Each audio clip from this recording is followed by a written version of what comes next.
거칠하지 마세요. 이것 하나면 나도 꽃피부? 한 듯 안 한 듯 완벽 메이크업 책임진다는 이것의 정체는? 남자의 능력을 빛나게 하는 것, 얼굴빛이다. 헤라. 이제는 국민 화장품이라 불러다오. 오늘도 요거 바르고 나오셨어요. 여기를 뭐 바르신 거예요? 비비크림. 그 이름도 유명한 비비크림. 과연 얼마나 많은 분들이 쓰고 계시는지 화장품 가방 긴급 점검 돌입해봤는데요. 여기도 비비, 저기도 비비. 이야, 네 인기가 부럽다. 비비크림 왜 즐겨 쓰십니까? 한 번에 바르는 필수적으로 바르는 로션처럼 그냥 이렇게 바르는 거라고 생각을 하긴 해요.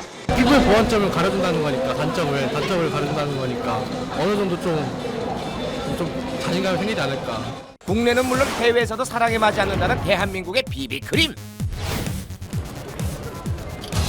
다 이 비비크림을 샀대요. 일본인 관광객들의 손에 들린 쇼핑백에도 비비크림 하나쯤은 기본으로 들어있군요. 日本ではじゃあ韓国の BB クリーム日本では BB クリームは人気ありますか韓国のあります。安くて機能が高いやつ。韓国の BB クリームは日本でも人気がありますかあります。はい、結構売ってます。韓国の BB クリームのイメージはどういうものですかなんかカバー力があるみたいな。 비비크림을 사용하는 연령대의 폭도 넓어졌다는데요. 엄마들도 많이 바르는 추세세요. 요즘에는 거의 파운데이션 안 쓰시고요. 비비로 커버 많이 하시는 편이시니까. 그래서 엄마들도 선물하셔도 진짜 좋아요. 엄마들도 많이 써요? 그럼요. 엄마 비비크림 많이 쓰지. 우리 거 오늘 알겠다. 나이. 나도 우리 딸은 BB크림 바르고 왔어요. 예전에는 비비 나오기 전에 메이크업 베이스 바르고 파운데이션 발랐었어요. 그런데 이제는 메이크업 베이스를 안 발라요. 화장을 한 듯 안 한 듯한 그런 장점. 비비크림 때문에 고민 많은 소비자를 위해 오늘 고소한 실험에서 비비크림의 모든 것을 공개합니다. 렛츠고! 자외선 때문에 평소 피부 관리 신경 쓴다는 베테랑 택시 기사님 두 분을 만났습니다. 평소에는 화장은 안 해도 선크림이나 비비크림 정도는 바르죠. 우리 또 직업이 손님들을 맞이하는 직업인데 늘 화장을 해요. 화장을 완벽하게 거의 한다고 봐야죠. 고소한 실험배 비비크림 대 풀메이크업 대결 시작합니다. 기초 화장 후 비비크림 하나면 끝난다는 이영자 기사님과 풀메이크업 아니면 용납할 수 없다는 김현순 기사님. 과연 누구의 메이크업이 더 빨리 더 자연스럽게 완성될까요? 경기 시작됐고요. 두 분 다 기초 화장은 동일하게 스킨, 로션, 에센스 크림에 자외선 차단제까지 발라주십니다. 빠름 본격적으로 속도를 내기 시작하는 두 기사님. 크림 많이 바르면 화장이 잘 안 먹고. 이때 초반 기초 화장 단계에서 뒤처졌던 이영자 기사님 드디어 비비크림 단계에 접어드셨는데요. 이에 질세라 김현순 기사님도 빛의 속도로 달려주십니다. 오, 끝. 비비크림 스타일 이영자 기사님 꿀피부 뽐내주시면서 먼저 화장 완료? 그로부터 5분여 후 저도 끝났어요. 풀메이크업 스타일 김현순 기사님도 완료. 풀메이크업답게 잡티 주름 하나 없습니다. 우와. 마무리로 립스틱까지 짙게 바르고 비포 앤 애프터 차이가 느껴지십니까? 자, 이제 평가의 시간. 동료분들은 어떤 화장법을 더 선호할까요? 이쪽 사장님 그 피부가 좀 이렇게 아주 좀 뭐라나 신선하다고 그러나 뭐 그런 느낌 들었어요. 지금 화장 상태는. 근데 지금 저 부회장님도 늘 좋게 보고 있습니다. 위로의 말씀 감사합니다. 이 사장님은 그 피부에 물기가 하나도 없어.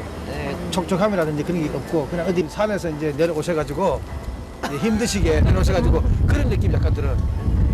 윤이 나시는 것 같아요. 광이 나시는 것 같아요. 쌩얼 같은 느낌이 나는 게 좋죠. 쌩얼 같은데 뭐 진짜 반짝반짝 거리는 피부가 좋아 보이는 게 좋죠. 아무래도. 2000년대 중반 연예인들의 자연스러운 화장법이 인기를 끌면서 대중적으로 사랑받기 시작한 비비크림. 비비크림이라 그러는 것은 70년도 초에 독일의 그 피부과 의사들이 그 개발된 제품입니다. 그 블레시밤이라 그래갖고 피부를 치료한 후에 빨리 재생을 해주기 위해서 개발된 제품인데 본래 피부 재생을 돕기 위해 개발된 비비크림은 효과와 기능 면에서 날로 업그레이드되고 있다는데요. 이렇게 과일은 하다. 근데 얘는 달팽이 점액질이라 해서 주름이 이렇게 되게 좋은성이고요. 만지름을 메꿔주고 여기 에센스 하얀색이 내 영양분에다가 필러 역할까지 같이 해주는 거예요. 그 가격도 종류도 천차만별. 그래서 소비자들은 궁금한 것이 많다는군요. 비비는 가리는 거 목적 외에도 피부에 그만큼 좋다고 선전을 했으니까 진짜 그만큼 효과가 있는 건지. 기능이 되게 많다고 하는데 그게 과연 피부에 다 좋은 건지 그게 다 들어있는 건지. 가격이 천차만별이잖아요. 그러면 가격에 따라 뭐가 그렇게 다른지 궁금해요. 그래서 오늘 비비크림으로 실험하겠습니다. 도와주시는 어머니들이 들어오세요. 비비크림 테스트를 도와줄 오늘의 참가자들. 비비크림과는 뗄래야 뗄 수 없다는 6인의 비비마니아 입장 완료. 왜 여기서 남자분이 계세요? 남자인데 비비 발아요? 커버가 돼요. 얼굴이 약간 홍조가 있는 것처럼 있는데 싹 커버가 돼요. 와 멋있다. 가까이 보니까 잔동원 같지도 안 보이네요. 안 보여요. 그래서 이거 바르면요 커버력이 좀 좋아서요. 수분도 있는 것 같고 뭐 제가 피부가 좀 건조했는데 이거 쓰고 나서 좀 뽀얘지고 더 젊어진 것 같은 느낌? 여러분 비비크림 매니아예요? 네. 오늘도 바르고 오셨어요? 네. 그러니까 지금부터 화장 지워주세요. 다 머리부터 발까지 다 지워야 되는 거야? 다 지워야 당당하게 민낯 공개 부탁드리고요. 얼굴 벗겨야 돼요. 자, 문신 하시는 분도 다 지워주세요. 화장은 하는 것보다 지우는 것이 중요하다는 진리 다들 아시죠? 인정사정 볼 것 없이 막막 지워주시는데 점점 다른 사람이 되어가는 우리의 참가자들 누구세요? 오늘의 주인공 비비크림 왔어요? 비비크림 공개합니다.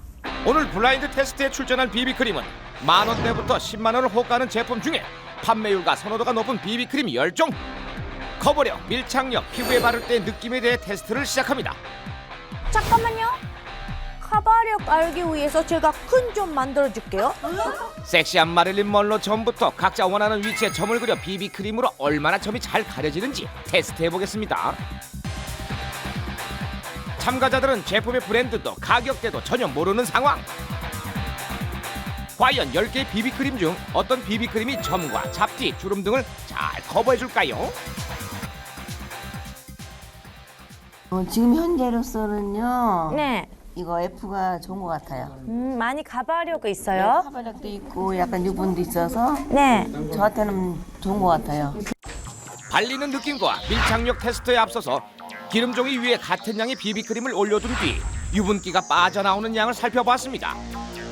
한눈에 보기에도 제품마다 유분의 정도가 다 다르군요.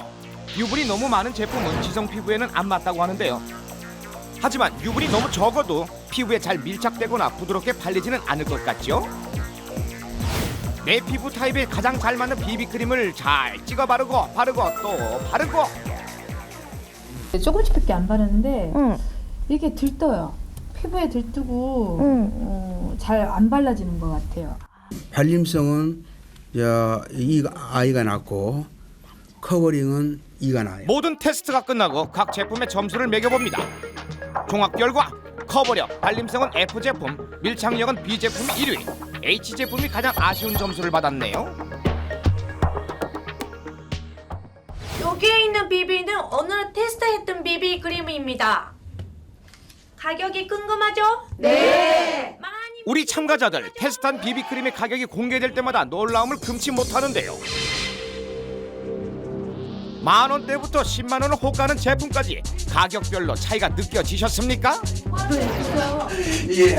오 F. H가 역시 좋은데 H는 굉장히 나쁘다고 표현을 했는데 덜 비싸요. 안 발라줬는데. 제가 제 피부에 맞는 게 2번하고 제2번이었는데 두 개가 가격이 되게 많이 차이가 나요. 그래서 보면은 보통 그 품질은 비슷한데 용량도 저렴이가 훨씬 많거든요. 그랬을 때는 당연히 뭐 저렴한 거를 구매하겠죠. 그래서 아니 솔직히 뭐 뭐 99,000원, 뭐 6만 원 그랬는데 제가 쓸 때는 그만한 값어치의 그 정도는 아니더라고요. 근데 주름이도 너무 잘 맞는 거예요. 그러니까 사람들이 처음에 가격을 봐서 이 가격대에 사면 좋겠지 하고 썼지만 지금 가격을 아무것도 모르는 상태에서 썼잖아요. 근데 주름이도 너무 괜찮은 것 같아요. 오늘 저는 만족했어요, 저거. 오늘 실험이 다 끝났어요. 여기 오늘은 마음에 드시는 비비크림 가지고 가서요. 일주일 동안 쓰고 다시 오세요. 네, 알았습니다. 인생 그런 거예요. 안녕하세요. 이 미백 기능과 자외선 차단 기능이 있는 제품을 발라보겠습니다. 거르지 않고 열심히 비비크림을 바르고 또 바릅니다. 우선 햇살이 좋아서 잘못되면 타기 쉬우니까 피부가 노출되면 타기 쉬우니까 골고루 잘 발라야 되겠죠? 저마다의 피부 타입에 가장 잘 맞았던 비비크림을 일주일 동안 바르고 자외선 차단 기능과 미백 효과를 체크해볼 계획입니다.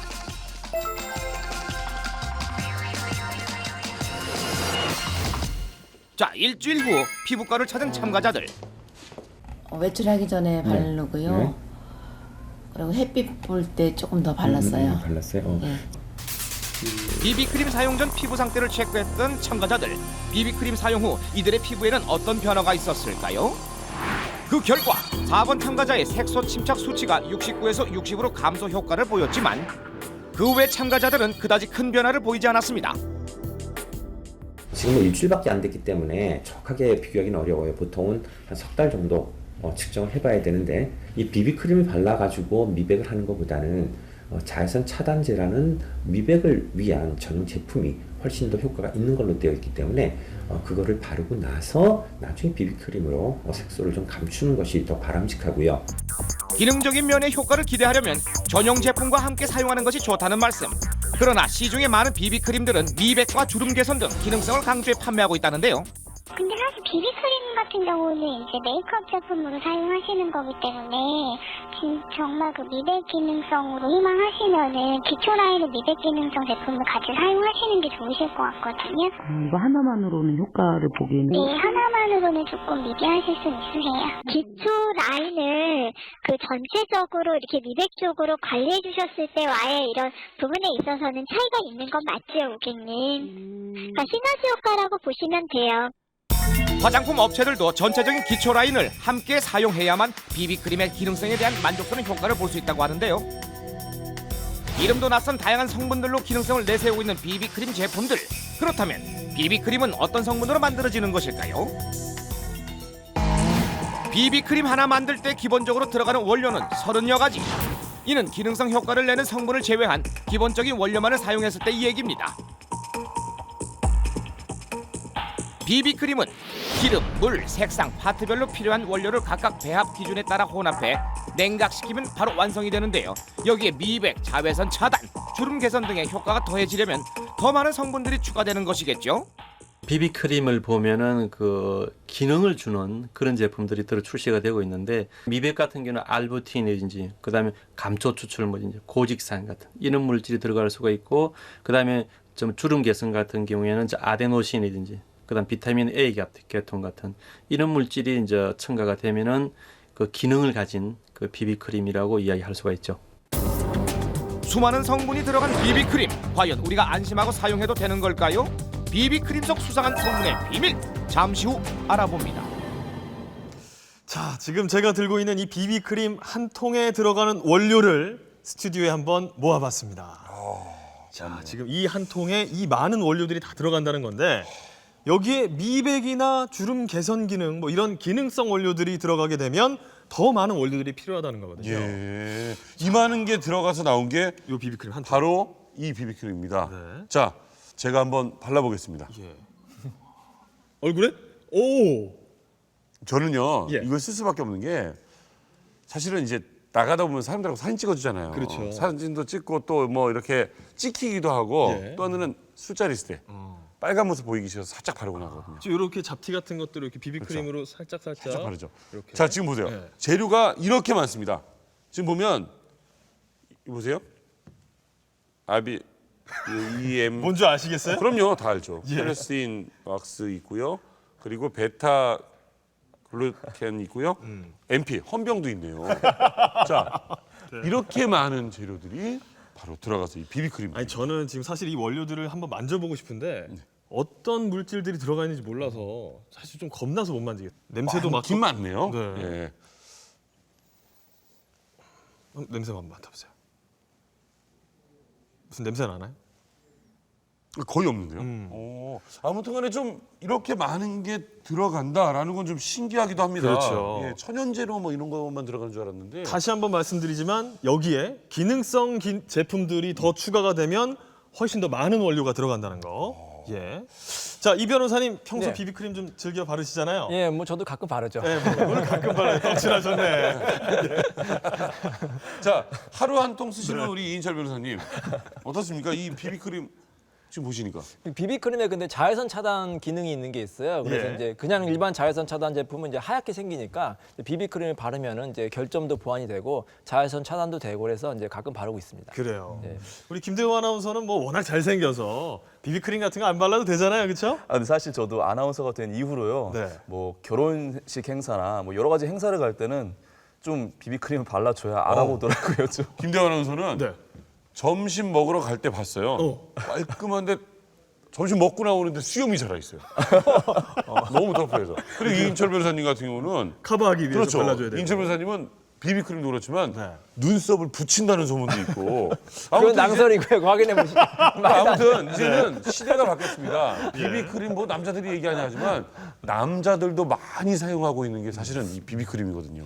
자, 그런데 문제는 이 비비크림 한 통에 이만큼 원료가 들어가는데 어떤 것이 인체에 해로운지 유해한지를 알기가 쉽지 않다는 거거든요. 저는 없을 것 같아요. 왜냐면 아니 이렇게 한번 바르고 나면 하루에 8시간도 바르고 10시간도 바르는 건데 설마 또 이렇게 좀 피부에 안 좋은 게 있을까요? 저는 안 그럴 것 같은데요. 자, 이렇게 많은 성분이 들어가는 비비크림에 과연 얼마만큼의 유해한 성분들이 있는지 그 결과를 화면으로 확인해 보겠습니다. 갖가지 수많은 성분들로 만들어지는 비비크림. 이 비비크림 속에 공통적으로 사용되는 성분의 정체는 혹시 인체 유해한 성분은 없는 것일까요? 이것도 방부제거든요. 제작진은 10여 종의 비비크림을 가지고 전문가를 만나보았습니다. 여러 종류의 방부제가 상당히 다양한 종류로 있고 또 중복해서 역할을 하는 거기 때문에 이것 자체가 독성이 상호작용해서 더 큰 독성을 나타낼 가능성이 있는 그런 종류 부분도 있고요.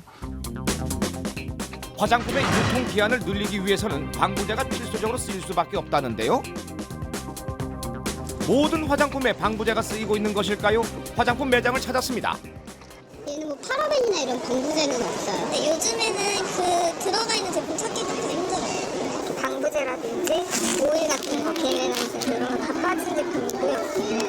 파라벤이나 벤조벤 이런 성분 자체가 저희는 거의 없으세요. 거의 자연주의로 이제 많이 가다 보니까 어느 매장이나 비슷하세요. 최근엔 방부제 성분을 뺀 제품들만 주로 판매된다는데 하지만 제작진이 조사한 10여 종의 비비크림에는 대표적인 화장품 방부제인 파라벤 성분이 거의 대부분 포함되어 있었습니다. 게다가 5가지 각기 다른 방부제가 들어간 제품도 있었는데요.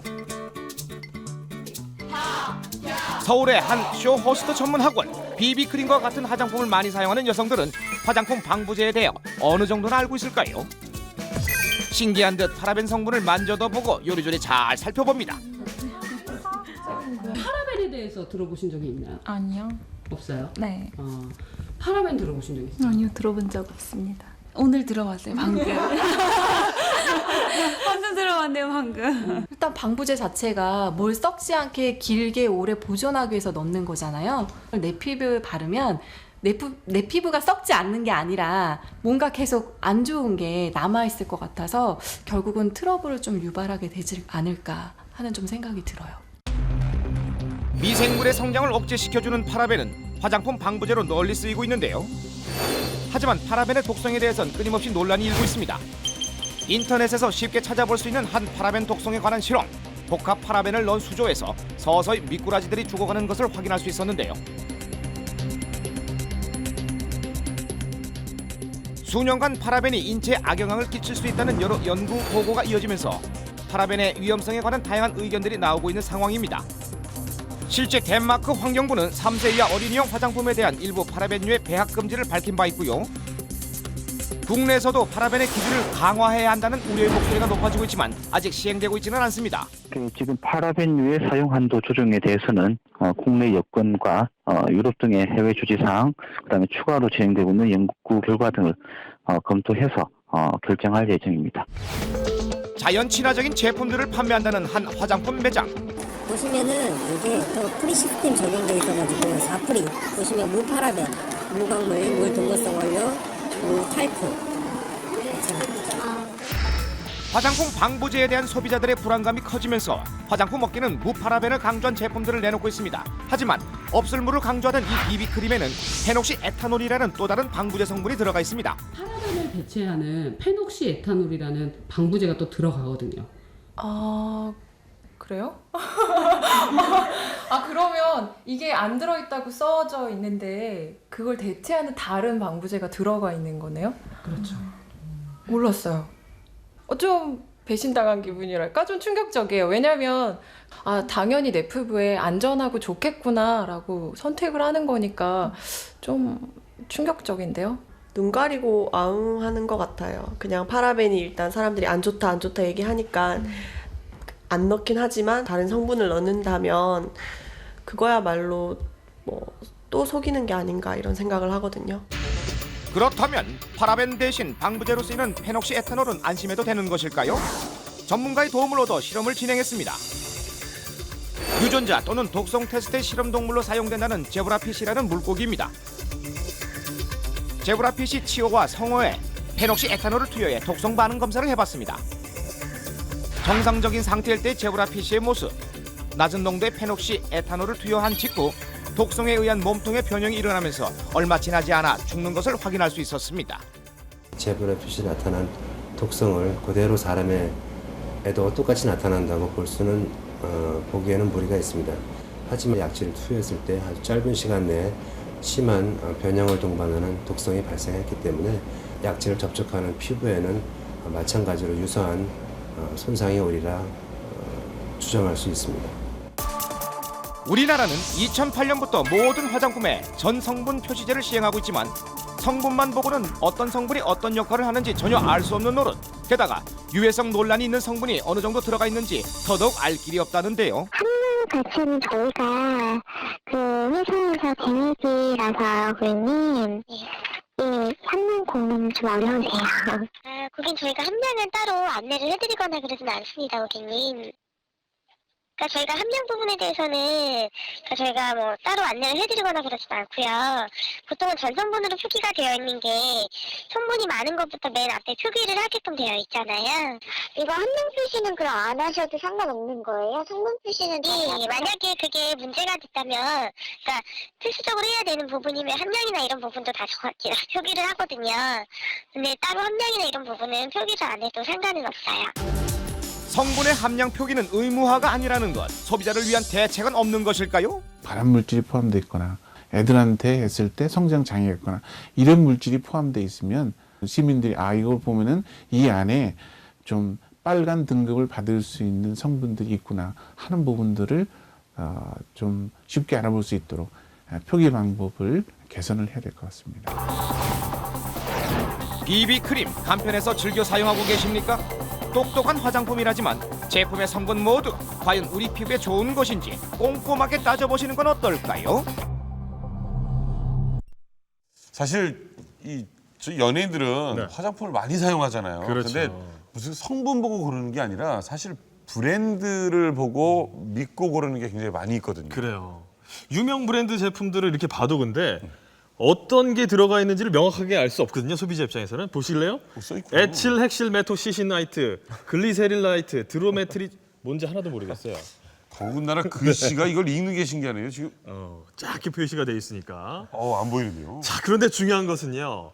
이 여러 가지 성분들이 얼마만큼이 들어가 있는지를 알 수가 없다는 겁니다. 즉 양이 얼마나 들어가 있는지를 모른다는 건데, 자, 이 변호사님, 네. 의무화되어 있는 게 아니라면서요? 그렇죠. 현행법에 의하면은 예. 화장품의 제조 성분은 이제 표시하도록 되어 있어요. 하지만 구체적으로 얼만큼 들어있는지는 표시하도록 규정이 되어 있지 않고요. 다만 함량이 많은 순서대로 순차적으로 표시하도록 규정이 되어 있습니다. 그렇군요. 어쨌든 뭐 화장품 제조사에서는 당연히 현행 기준에 맞춰서 성분의 함량을 안전한 한도 내에서 잘 지켜주실 거라고 믿고 싶습니다. 이게 저는 그 생각을 해요. 이렇게 뭐 보존제, 방부제 같은 게 만약에 없다면 오히려 상하는 문제, 보관의 문제가 생겨서 좀 안 좋지 않을까라는 생각도 들지만 좀 어느 정도 들어있는지 소비자가 잘 알 수 있게 설명을 해준다면 좀 더 선택하는데 소비자가 더 좋지 않을까라는 생각을 해봅니다. 네,